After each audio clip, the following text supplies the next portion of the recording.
Hi, I'm Lily O'Farrell, aka Vulgar Drawings, and today I got some really good exposure with Meg talking about dating apps, misogyny, and the creative industry.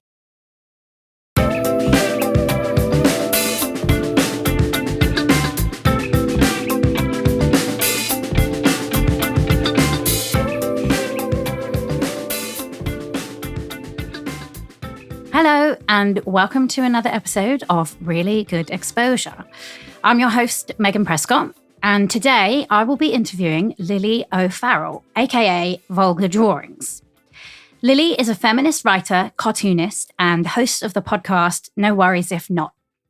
Lily's been publishing cartoons about the trials and tribulations of womanhood for the past 5 years, and her work covers issues like everyday sexism, domestic violence, online misogyny, and the effect that internet culture is having on women. So please welcome to the podcast, Lily O'Farrell. Hi, thank you so much for having me. Thank you for coming on. I'm really excited. Me too. I've been following your work for ages now. Ditto. So I was a bit fangirling when you replied to my message. So I'm Megan fucking Prescott. Who the fuck are you? I'm Lily fucking O'Farrell. That's who I am. It feels so good. I'm going to say that all the time now. I might just change my name. I should. So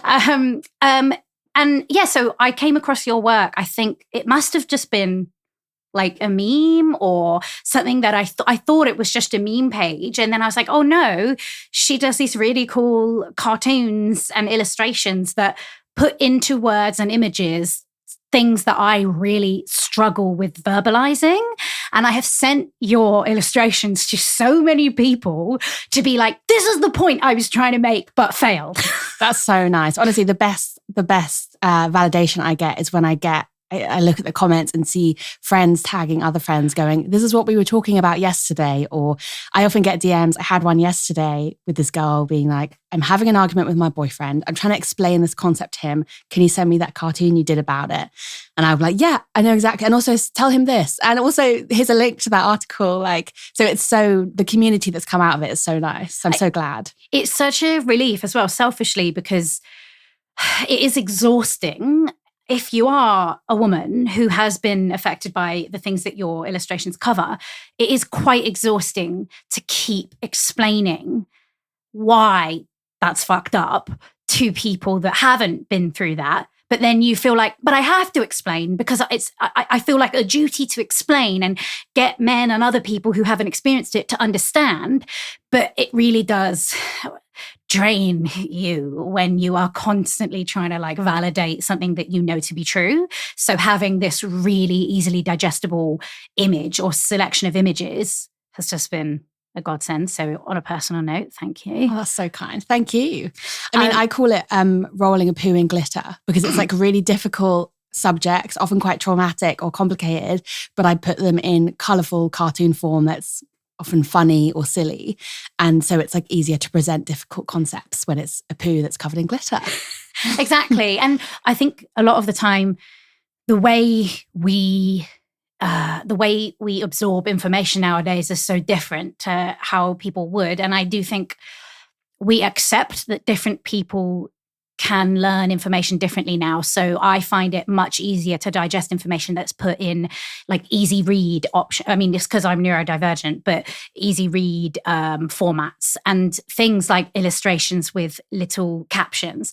That does help me. And I think back in the day, people would think, oh, well, if it's not a researched academic article that's 3 pages long, then it's not worth reading. But I do think we now accept that actually you can get information across multiple different ways. And I think the way that you do it is perfect sometimes for, like you said, issues that are pieces of shit kind of, and you get to roll them in glitter and not have to deal with just a pile of shit. At least it's a glittery shit, you know? Yeah, 100%.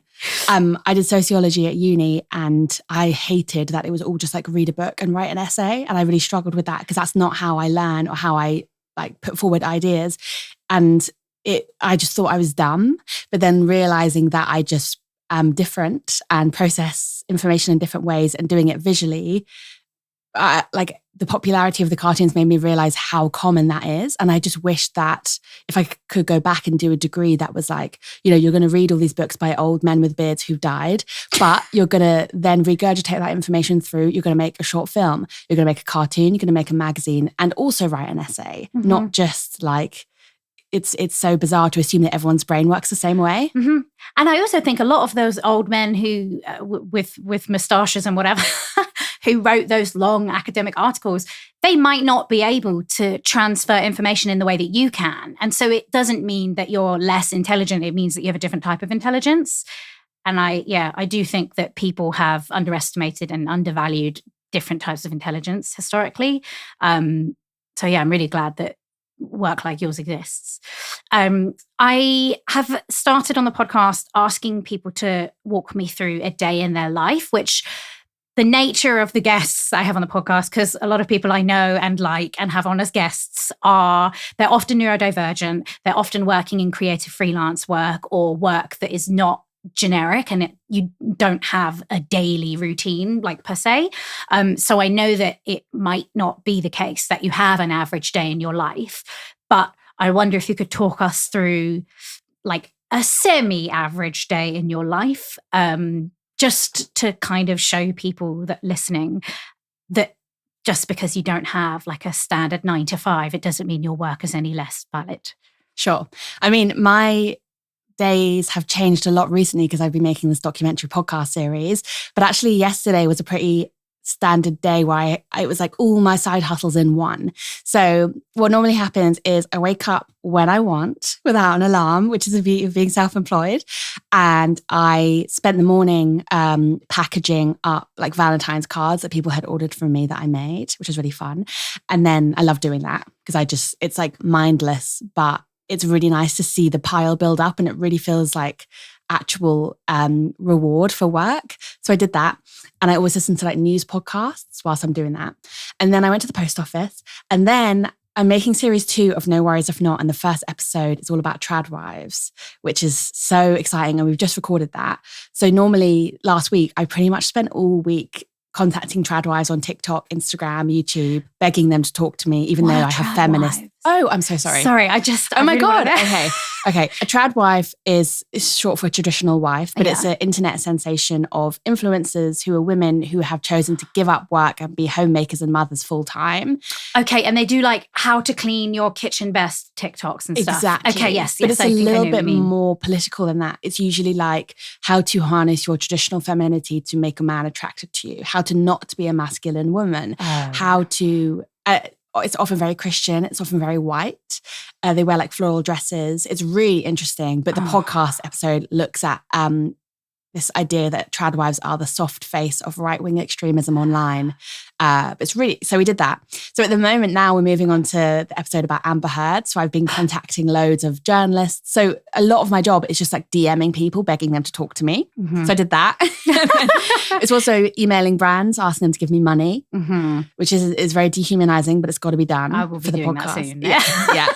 And then it's answering DMs, often deleting hateful comments, just kind of like Instagram, a spring clean on Instagram that I do every so often. We have a production schedule, which I've been working on. But really, it's like every day is so different, and that's what I love about it. Mm-hmm. I would love to be drawing all day, every day, but it takes such a long time to like come up with ideas for new cartoons and do the research. So when I do that, that's the best day, and I just sit on the sofa with my iPad and draw for about 8 hours nonstop.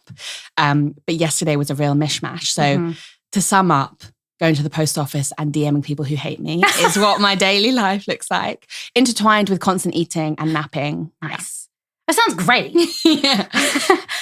How did you like discover that you had this passion for creating?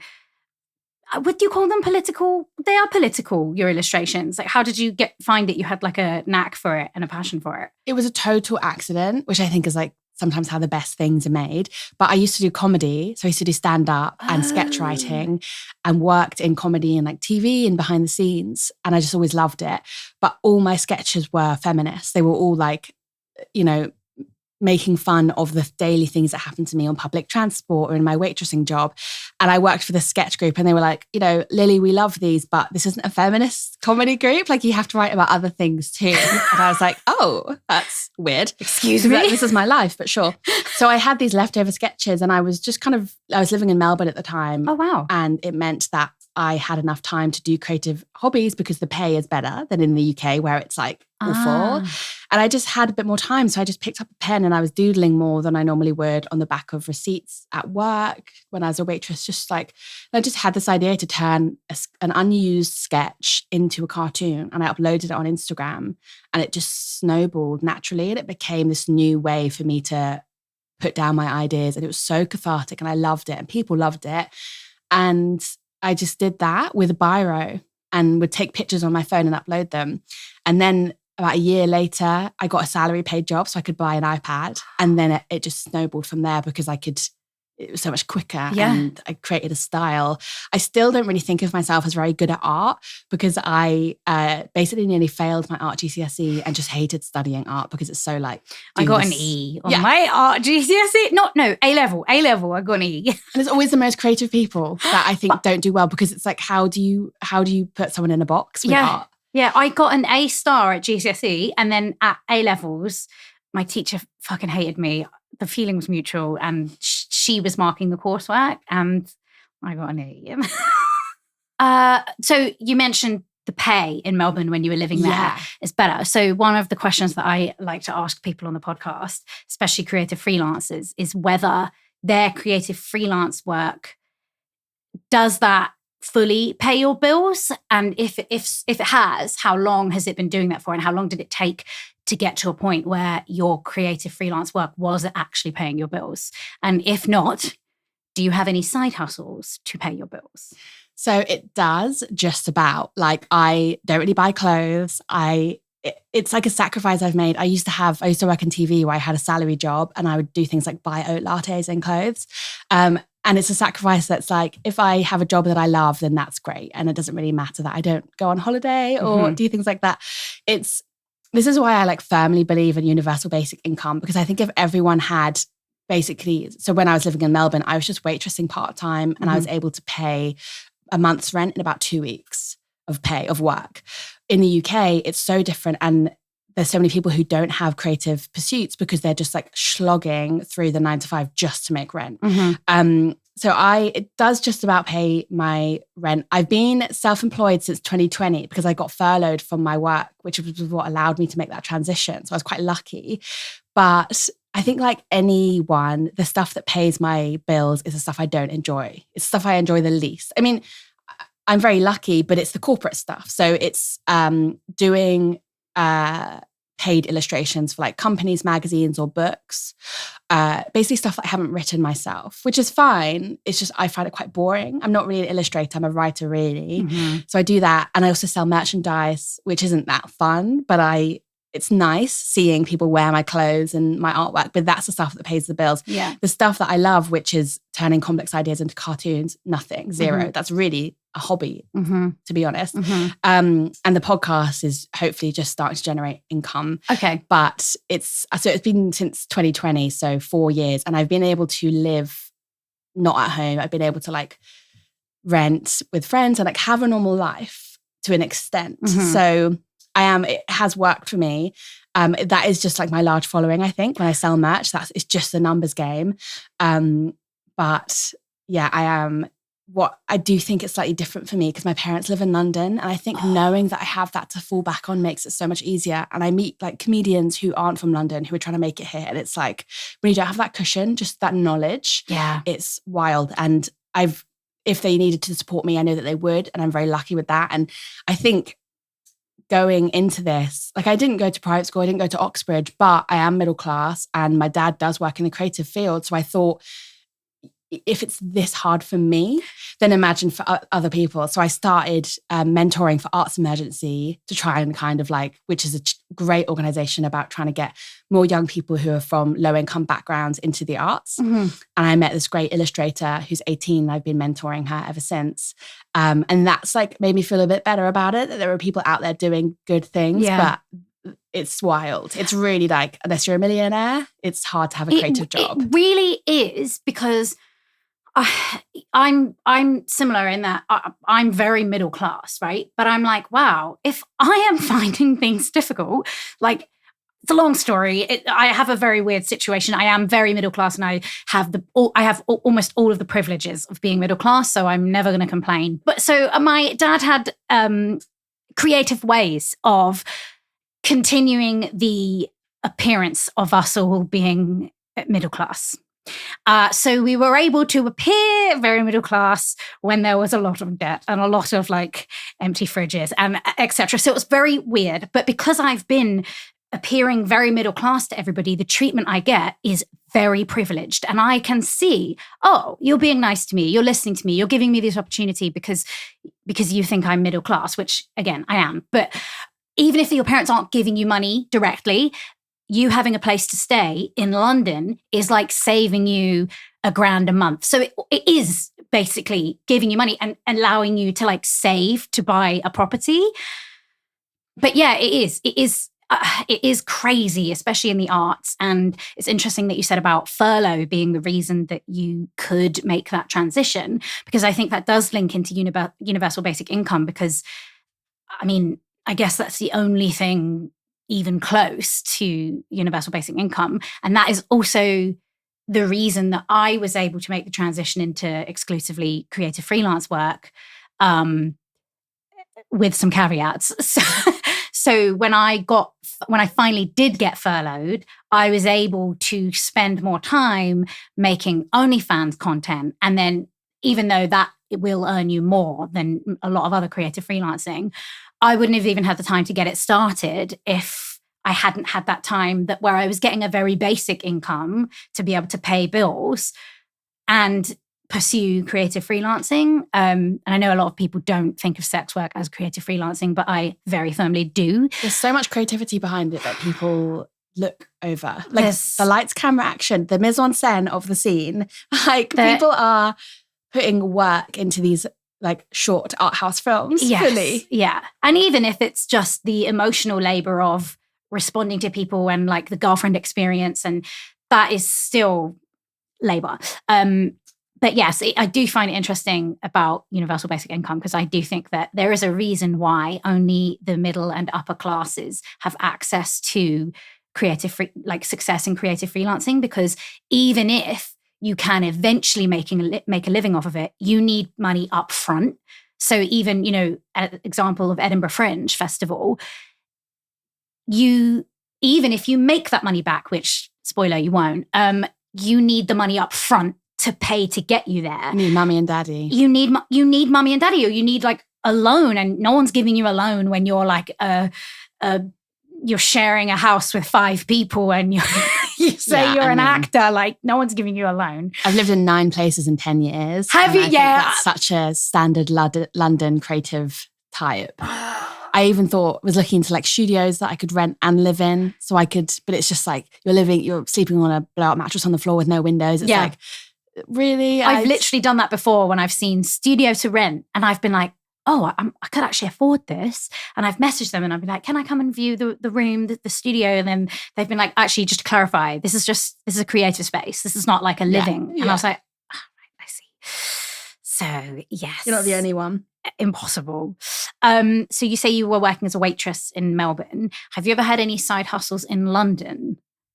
No. Well, so I came back to London and I was just doing bits of comedy, but I worked for a production company in TV comedy and was drawing evenings and weekends around this, and then was able to get furloughed during COVID. So it was a total clean transition, and I got a book deal in 2021 and published a book.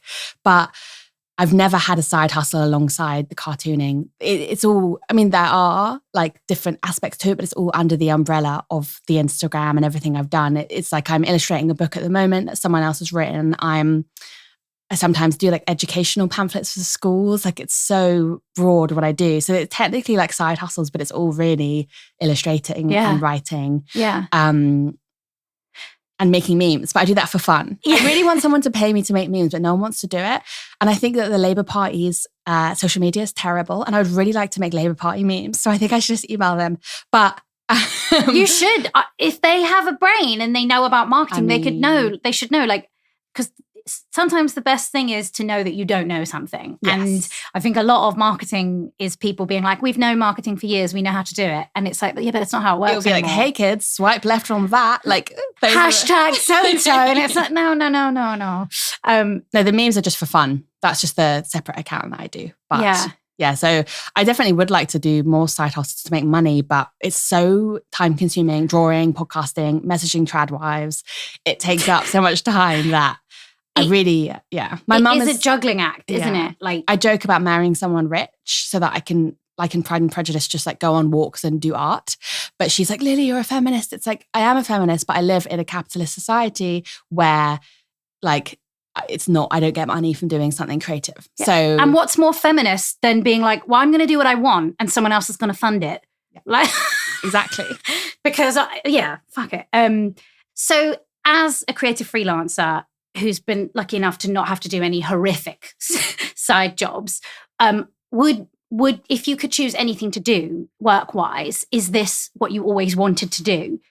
This is like the dream. Yeah. I always wanted to like write or do some sort of social commentary. It was always like comedy or politics, like my two interests. And I don't work in politics, but it's like there's definitely a kind of mishmash of the two. I feel like there's definitely it's like social commentary, and art and comedy. So it's like the best. And also I get so bored so quickly. So having a job where every day is different is the dream. Mm-hmm. I was waitressing for years and years and years in restaurants, cafes. I've had so many crazy, just like shitty phone sales jobs. Okay. And then went into TV, and that wasn't really any better because it's really old fashioned. And it was just like making comedy for people who I don't really respect or like. And now to be able to do this is just the best. And also the real plus that's come out of it is the community of women that I've stumbled upon that are essentially my co-workers at this point, because I work alone, but I don't feel lonely at all because they are women that follow me. It's like 92% women at this point. They help me create ideas. They keep me afloat. Mm-hmm. So do people send you like, oh, can you make a graphic about this all situation? The time. It's at least twice, 3 times a week. I get a message being like, this is this thing that me and my friend have been talking about. We think that you should do a cartoon about it. And it will be this really niche, but just like so interesting. And a lot of the time it really blows my mind. So I did a cartoon ages ago about the phrase blue balls. And it's one of those phrases that I've never really thought about. But when you actually think about it, you're like, that's so fucked up. Someone saying, don't give me blue balls. It's like, let me have sex with you against your will. So I did a cartoon about that. And that was from a message from a girl going, me and my friends think that this guy keeps saying, don't give me blue balls. Is it actually a thing? We've Googled it. Apparently it's not by an actual thing. Is it a thing? No, it's not. It's just another way for men to rape women. I mean, it's like what it is. So women get it too. When you're sexually aroused, blood travels to, and for women it's called blue vulva, but obviously we don't weaponize it.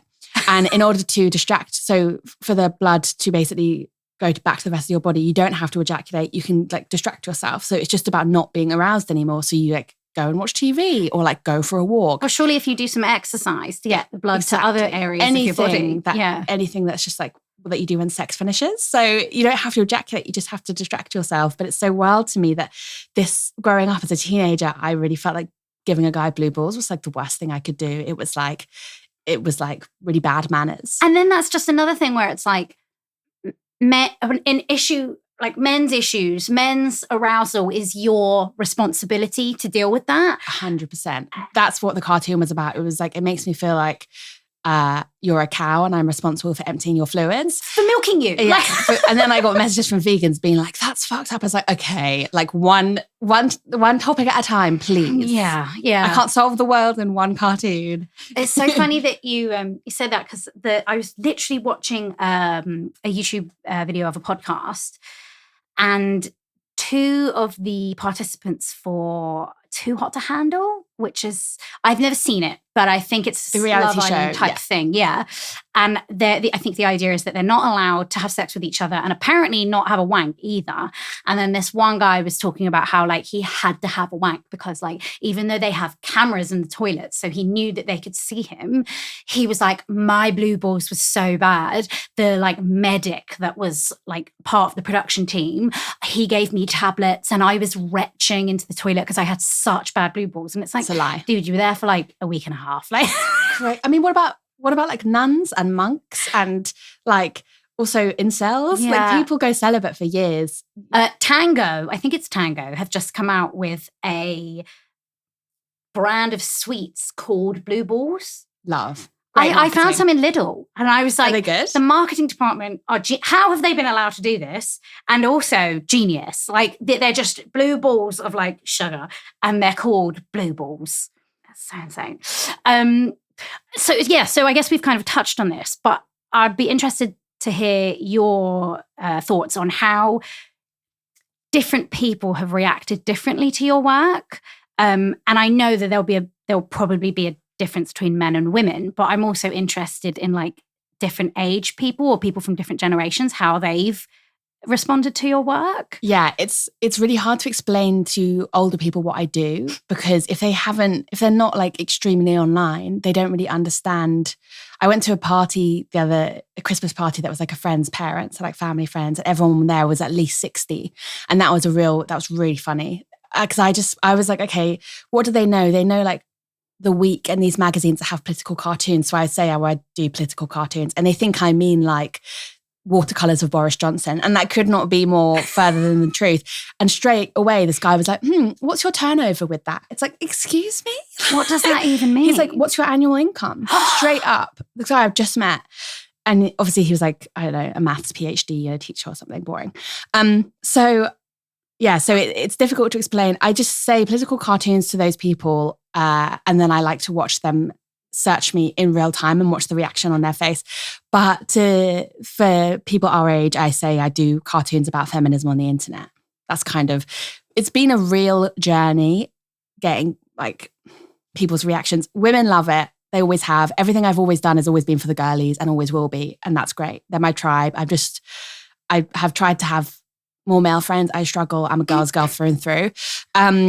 But with men, it's been really interesting. I've gone back and forth when I did use dating apps about putting my handle in the apps because it's like the response I would get wasn't always great. It was like, oh, triggered. I'll make sure I'm on my best behavior so you don't do a cartoon about me. It's like every single day I go on, a guy's like, don't do a cartoon about me. It's like I feel like a big brother or they're living in like 1984 and I'm going to observe them. It's so bizarre. And it's also like, maybe just don't do bad things. This is what I'm saying, because I feel like, so you were doing comedy before. Would you get men, I feel like quite a trope for men to say to comedians is, oh, don't make it, are you going to put this in a bit? You're going to put this in a joke? And then it's the same concept. Yeah. It's like, well, don't be an arse and I won't respond to it. Well, that's the Taylor Swift quote. If men don't want me to sing about them, they shouldn't do bad things. Like that's, I mean, with comedy, it was a whole different ballgame because they were like, we want you to do calm jokes, not talk about incels and feminism, which I get. But when I did gigs to rooms of women, it went down so well.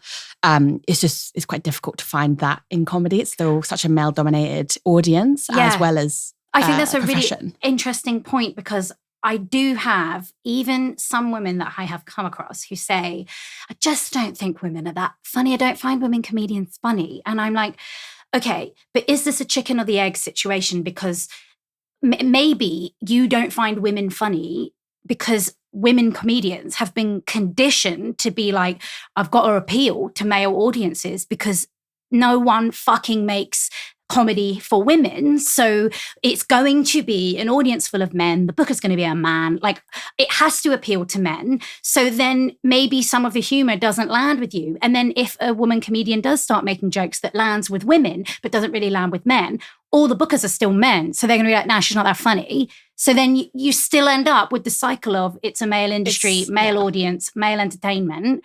And then when you do get the one comedian that makes jokes for women, they're like, she talked about her period too much. I don't want to listen. It's really funny because I actually think I think that's so true. I think the standard is higher. So I think if a male comedian isn't funny, he's just not funny. If a woman comedian isn't funny, women aren't funny. Yeah. So you're representing, it's a lot of pressure. You're representing your entire gender on your shoulders. But I used to, when I was living in Melbourne, I worked for the comedy festival there. And part of my job was having like a really wide knowledge of comedy. So when people would come up to me, punters, and be like, I want to see a show. I don't know what to see.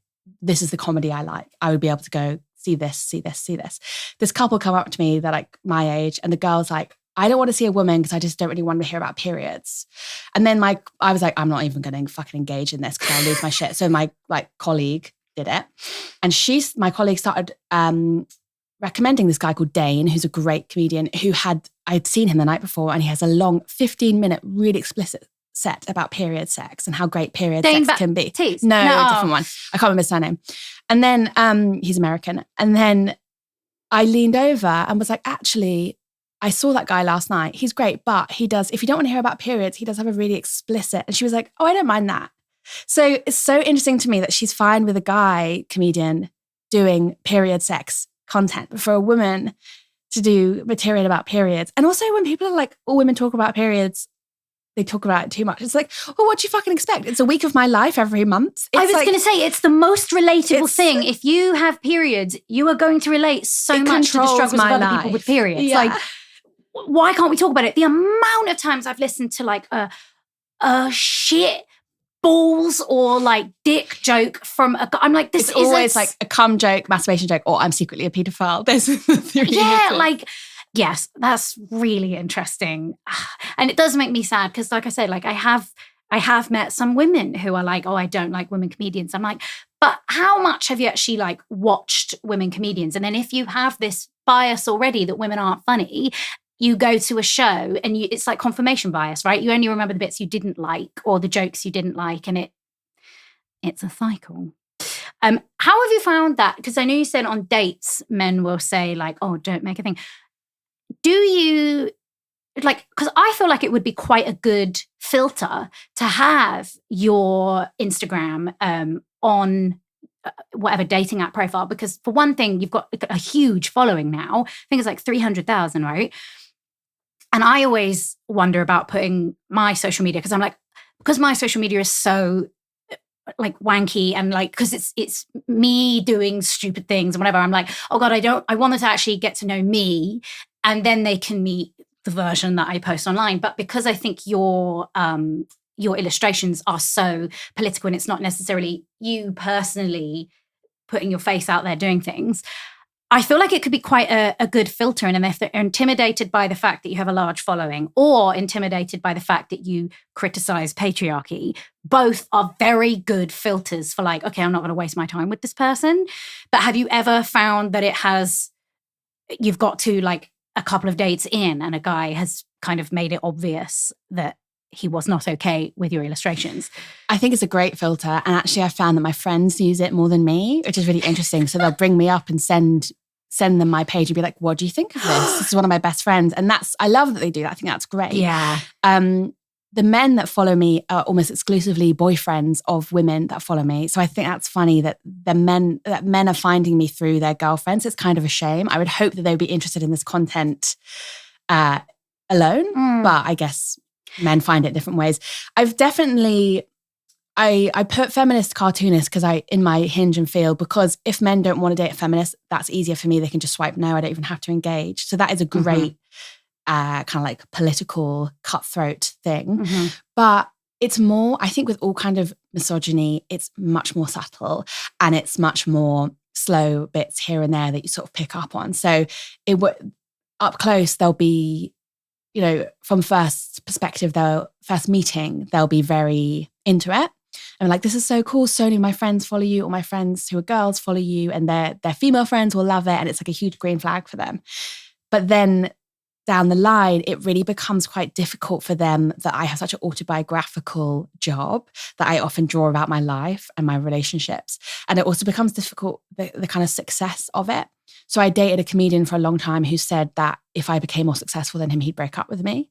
I also dated a man recently who refused to listen to my podcast. And he said that he was just intimidated by it. So like, and these are like smart men who call themselves feminists. So it's really like, it's the subtle things that I think happen to any, not just feminist cartoonists, but any person who has a front-facing, public-facing job that might be deemed as successful. I don't actually think I'm that successful because I don't earn that much money, but I guess it's how you like qualify success. Mm-hmm. So the page has an influence, and I think men find that intimidating, and especially these creative men that I date that want to write books or be comedians. It's like, can they handle dating a woman who might be seen as more successful than them? And that's been the biggest thing that that's been the biggest challenge, for sure. I think I can see that 100%. But I'm like, having years of terrible dating experience, I'm like, my God, I wish I had just not wasted those years with people who later it became obvious that the root of the issue was that they didn't want to be with someone more successful with them, or they didn't want to admit that their girlfriend was maybe earning more than them or having more eyes on her or whatever. And I'm like, I really want to scream at my younger self and be like, say the things that you're holding back because you don't want him to be intimidated and you don't want him to not like you, because it won't go anywhere. Like, his not liking you because you're successful that red flag won't disappear just because you don't tell him about your successes. That will stay there, and it will like fester. And eventually the relationship will sour because he doesn't like successful women. And if you want to be successful, you going where you want in life will be where he doesn't want you to go. So that's never going to work. But I understand why women don't speak and shout loudly about their successes, because we're taught successful women are like up themselves, and that's not attractive. Like, that's not becoming if you're boasting about what successes you've had. But I do think that is just, again, it's like, well, men won't like that. Like, that's not demure. That's, you have to be humble. You have to be humble and whatever. Otherwise, men won't like you. It's so difficult to spot that kind of misogyny early on. So when you're shouting at your younger self, like I do that too, you kind of can't blame her because you're not seeing this on the first date. On the first date, they're so supportive. It's really, as the mask falls away, as you become more comfortable with each other, you can see those kind of insecurities that they have. Yeah. I mean, even though I wasted time with these men, I did do the right thing in the end. So with the first guy, I broke up with him and then became more successful than him.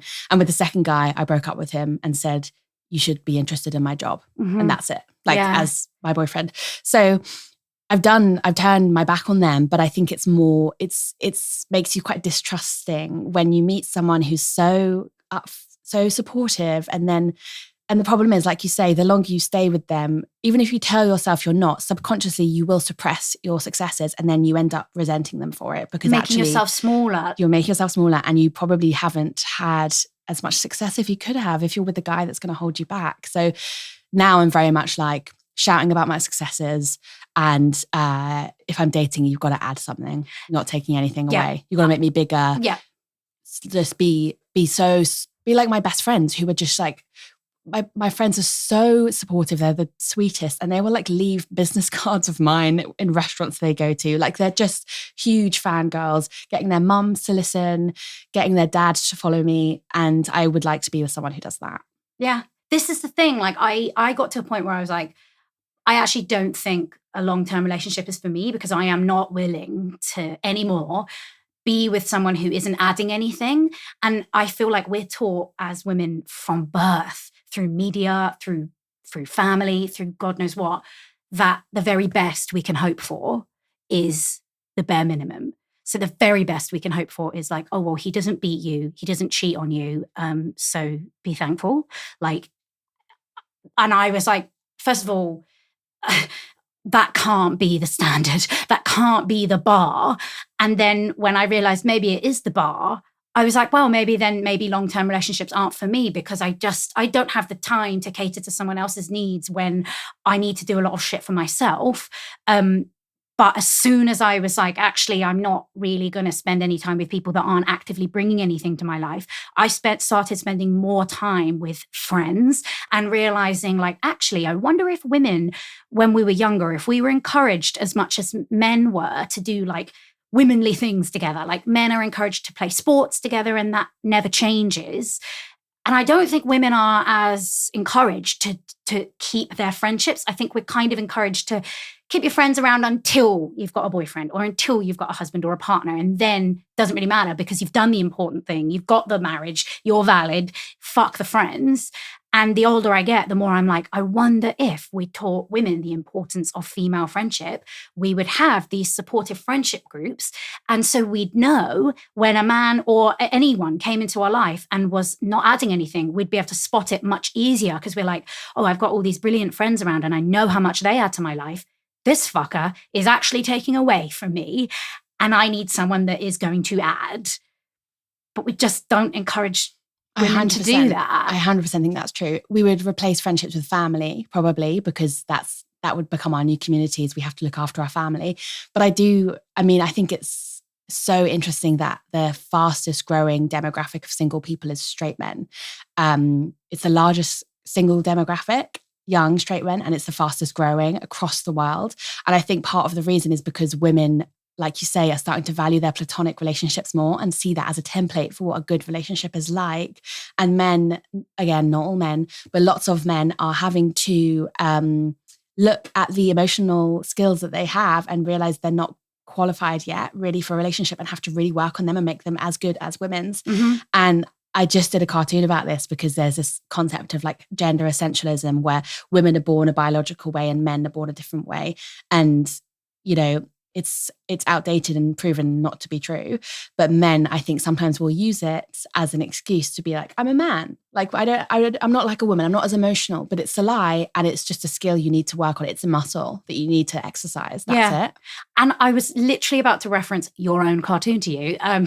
The one where, and I don't often take the side of men, but in some instances like this, I'm like, I feel bad for them sometimes because I'm like, they really haven't been given they've given all the privilege, but they really haven't always been given the tools to like be like functioning human beings without the support of multiple women. So you see this thing of like these men grow up and they're like adored by their mothers and they're like the apple of her eye. And even when he's in university, he comes home with his laundry because he doesn't know how to work the washing machine. And she's like, oh, you're like, let me make you a big boy sandwich. Let me do that for you. Like, and then women, I am making huge generalizations, but by and large, women are much more expected to like, well, you can figure it out. Like, you know, you'll learn how to cook, you'll learn how to clean, you'll do that. But men are like put on a pedestal if they do their own. If they remember that guy that plaited his daughter's hair and the internet went off because they were like, oh my God, such a good father.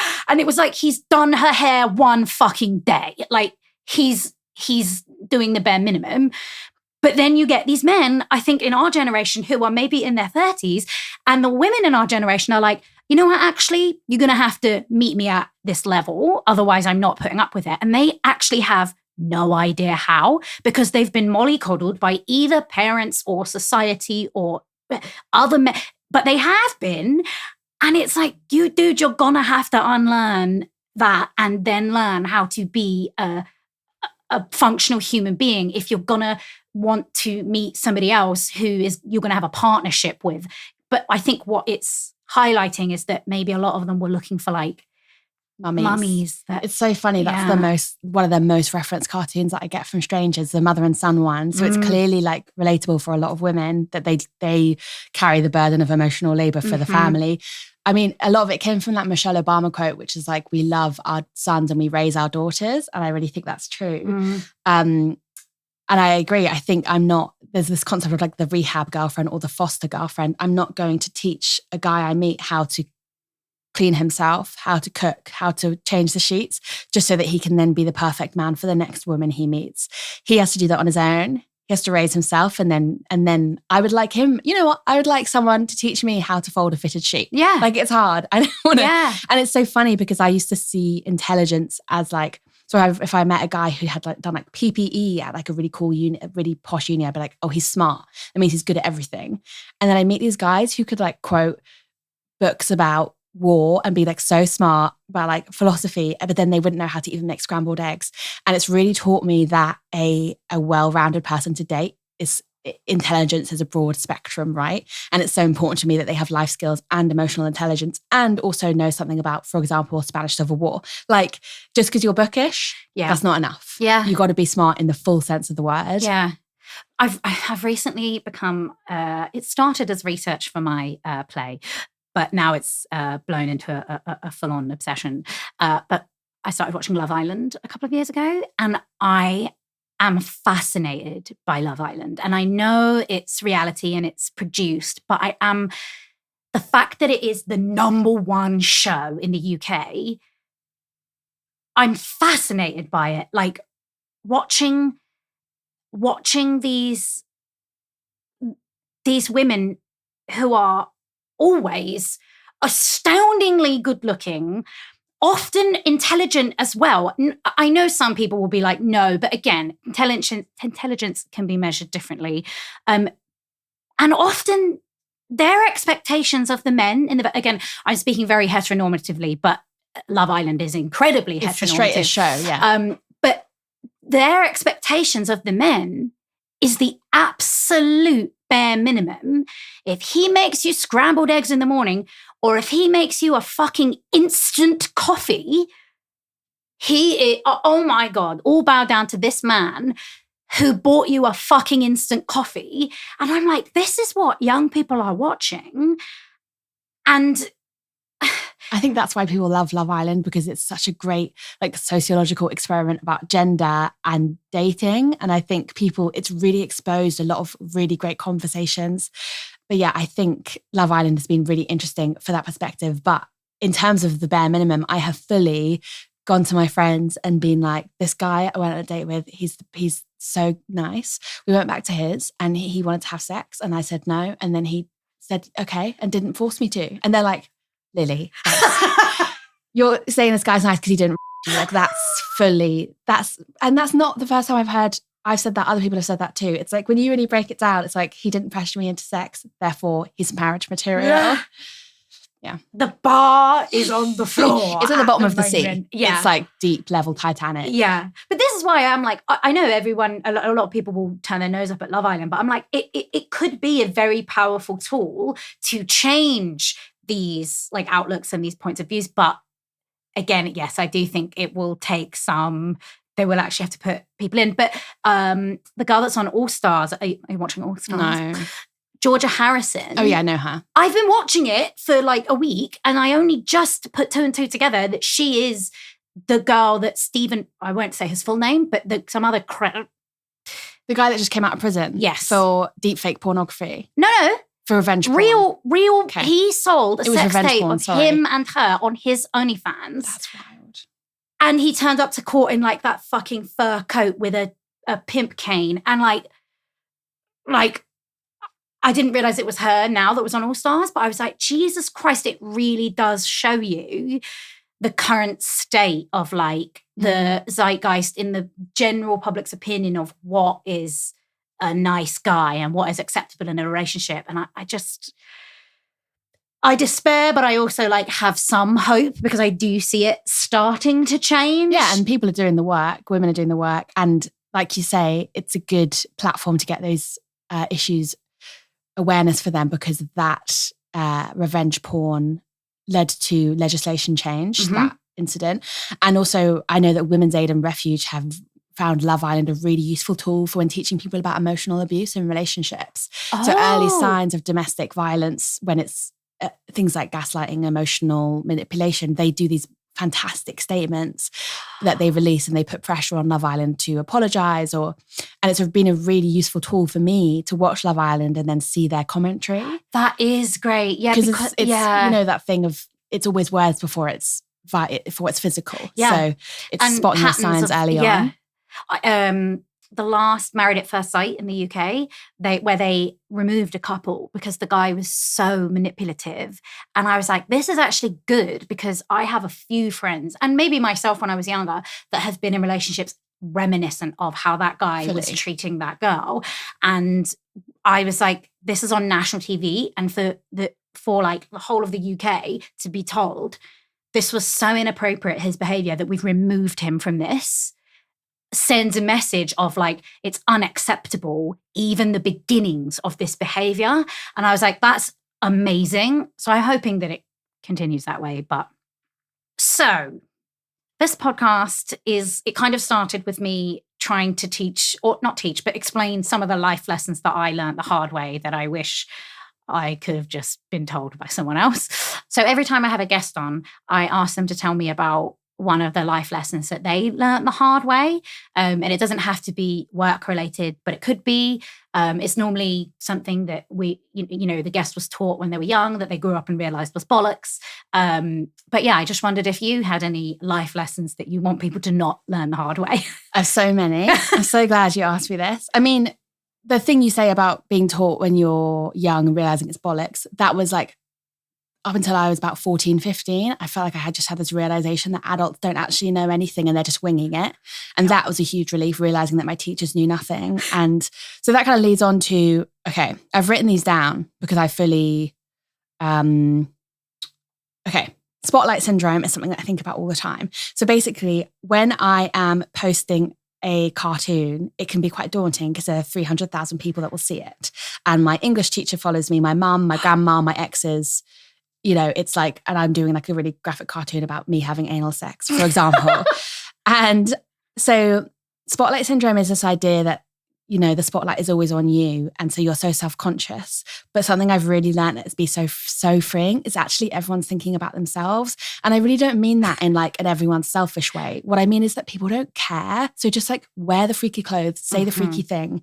Because like if I'm walking down the street, I used to think I had really fat earlobes and a double chin, just like weird insecurities I used to have.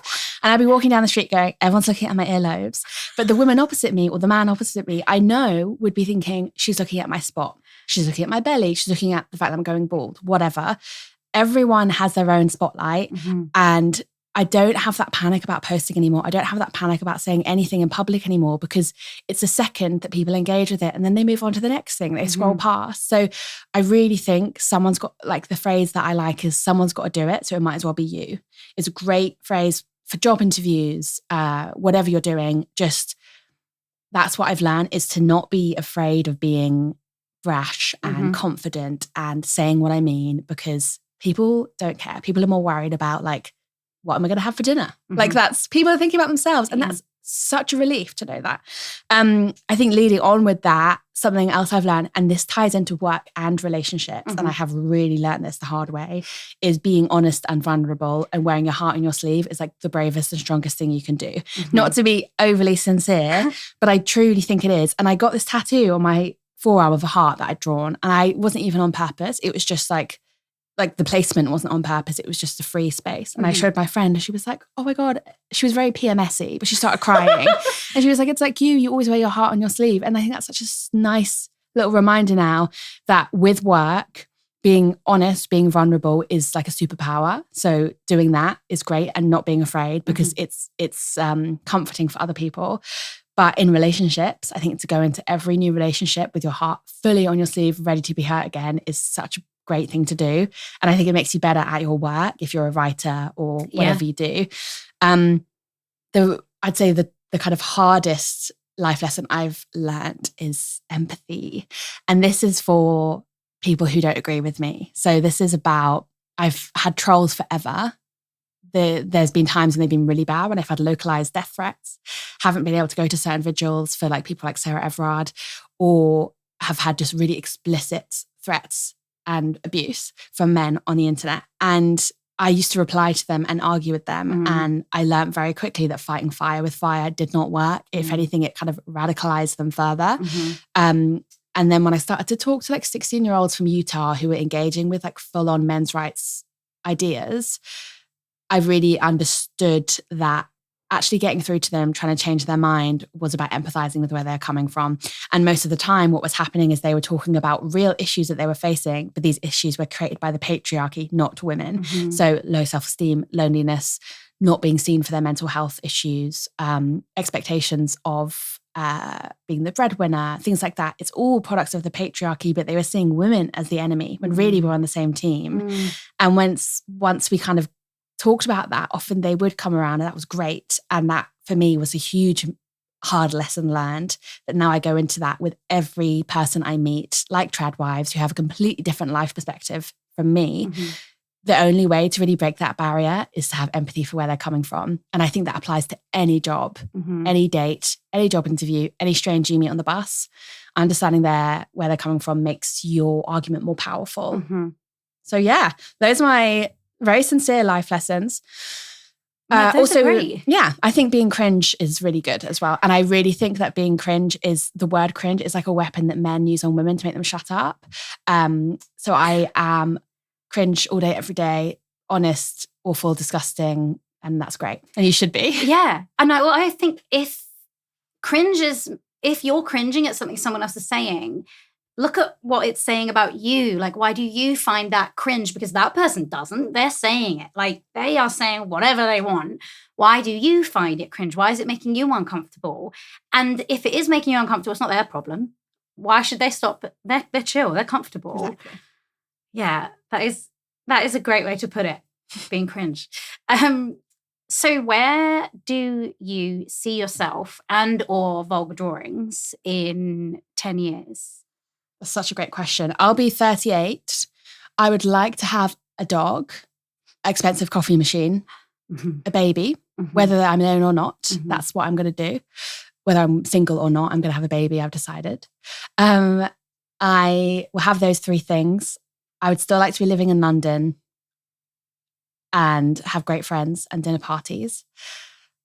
But work-wise, I would love to be doing the same thing, but just more of it. More cartoons, more podcasts, more books. I would love to create something that's fiction and like graphic novel.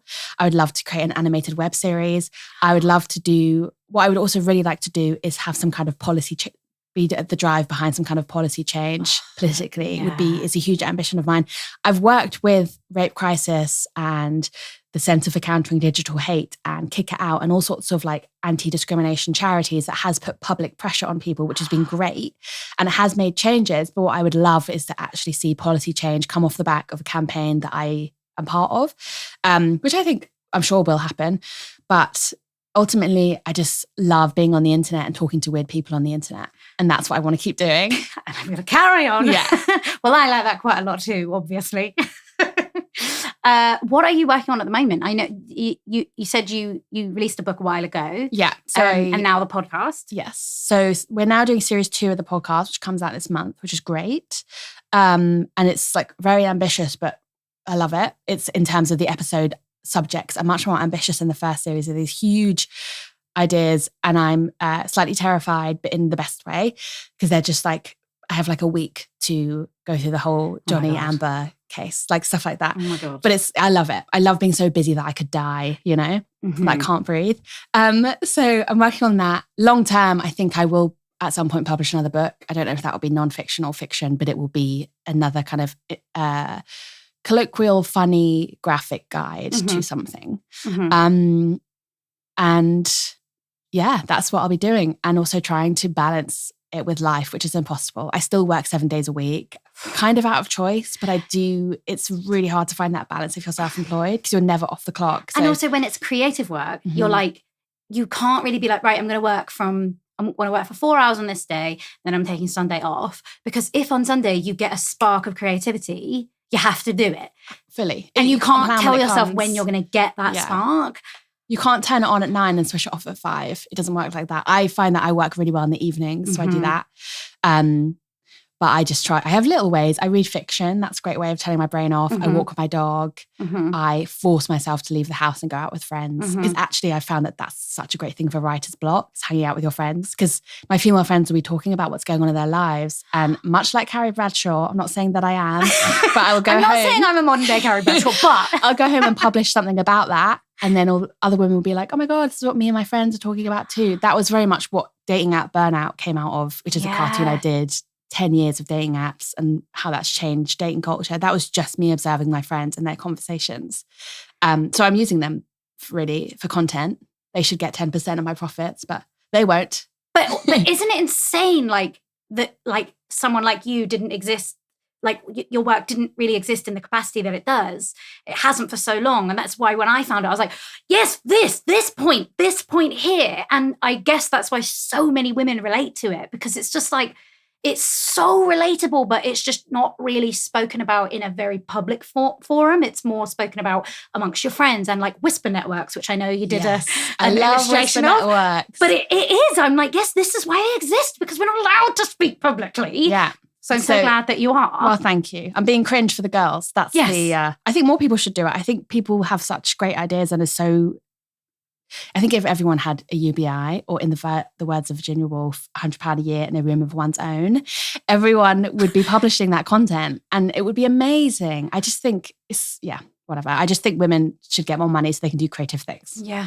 And that's kind of what the episode of this podcast coming out is about, because we really discovered that the women who were choosing to be trad wives were doing it because they were burnt out by the girl boss second wave feminism, kind of corporate pressure to work until you drop. Yeah. And actually there's a third option, which isn't being a girl boss, which isn't being a trad wife. It's being a mother and someone who works, who has support from the government for things like childcare and like maternity leave and basic rights that we don't really have in this country or in the US. So yeah, that is true. It is like, well, you can eat. Sometimes it seems like the options we're given are like trad wife, or you better do fucking everything like and Margaret not Thatcher. complain about it. Yeah. Fully. You're like exploitative, but it's fine because you're a woman. I'm exhausted even thinking about it. Okay, well, where can listeners find you? I mean, I think they'll know, but tell us just in case. I am Vulgar Drawings on Instagram, Twitter, and TikTok. It's vulgar, right? Vulgar, without the R. So, but it will come up. You know what? It will come up either way, which is a flex I can say now. But my podcast is called No Worries If Not, and you can listen to it anywhere. And please do listen to it. The most popular episode has been the orgasm gap one. It's like people love it. And it's so interesting that they do. So episode 4, if you want to hear all about why women aren't having orgasms and hear some very in detailed descriptions of my sex life, then listen to that. All my dates apparently have, so...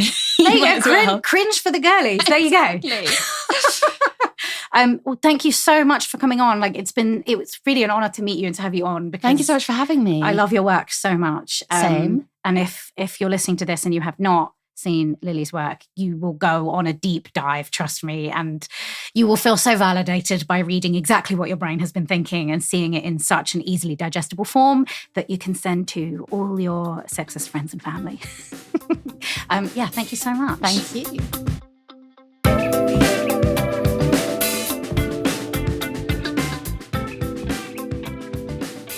Thank you very much for listening to this episode of Really Good Exposure with me, Megan Prescott.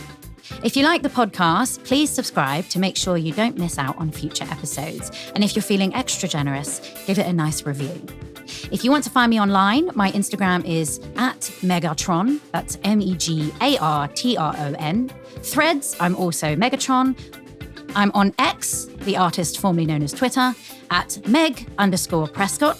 And you can find a number of ridiculous videos involving me on my YouTube channel by searching youtube.com/Megan Audition. You can find more information about me and what I'm up to on my website, meganprescott.com.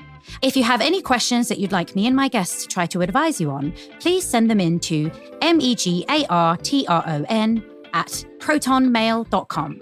And I will answer the ones I think I could give the worst advice to. I'm just joking, I give excellent advice. This episode was brought to you by me, Megan Prescott. Recording, editing, and post-production by Adam Grigg. Original music also by Adam Grigg.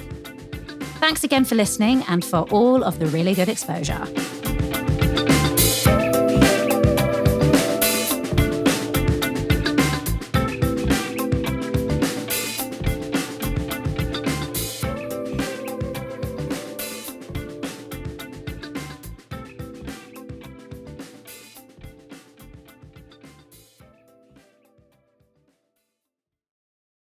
A lot of the topics that we talk about on Really Good Exposure relate to women's rights, worker rights, and the sorry state that both of those are in right now.